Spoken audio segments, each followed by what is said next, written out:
Hi guys! Welcome back to my YouTube channel. Sa today's vlog po, i-share ko sa inyo ang apps or website na pwede nyong puntahan, pwede nyong silipin through internet gamit po ang cellphone nyo at saka data nyo para po makapaghanap ng amo. So, ano pang hinihintay nyo? Let's do this!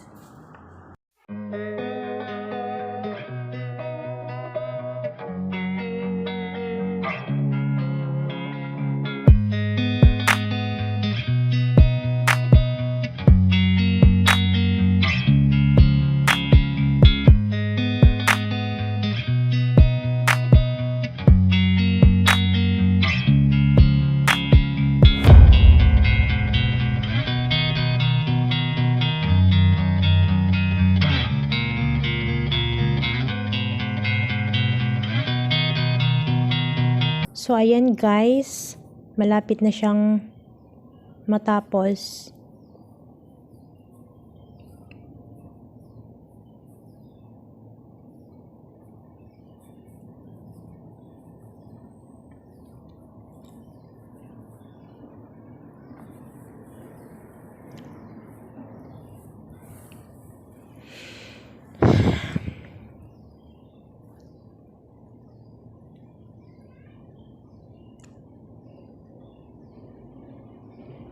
So, ayan, okay na po siya. Ayan.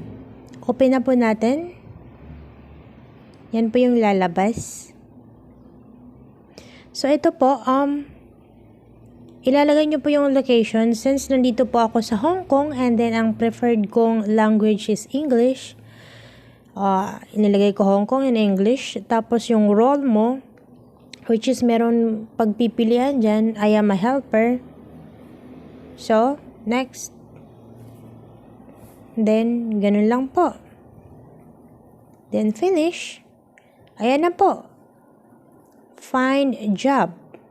So, pipili po kayo dito kung kayo po ay balak nyo mag-apply as a domestic helper. Kung hinahanap nyo maging, pinipili nyo yung maging maternity specialist. Ayan po, ito pong part-time home cleaner. Well, usually po, hindi po ito ina-allowed sa mga domestic helper dito. Ayan po, foreign driver, kung marunong po kayong mag-drive, may license po kayo sa Philippines at pasado po kayo dito sa driving test dito sa Hong Kong, well, pwede kang mag-apply ng foreign driver. Okay, so since domestic helper po tayo, press po natin yan. Ayan po, agad-agad. Diyan po, mamimili kayo dyan. Sobrang dami po. Scroll nyo lang yan. Scroll. Mamili po kayo. Ayan po. So, makikita nyo yung nationality nila, kung ilan yung aalagaan mo. Tapos, pwede po kayong mag-transact dyan. For example, sana pa tayo. Try natin maghanap ng dati hinanap ko mga puti eh.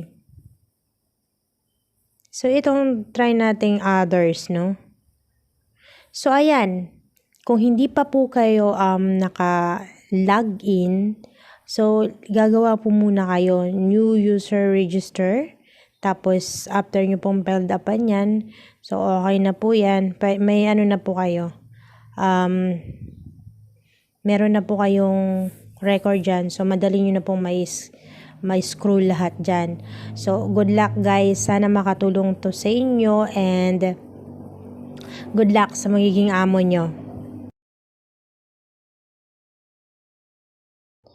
So, ayan guys. Thank you for watching. Subscribe.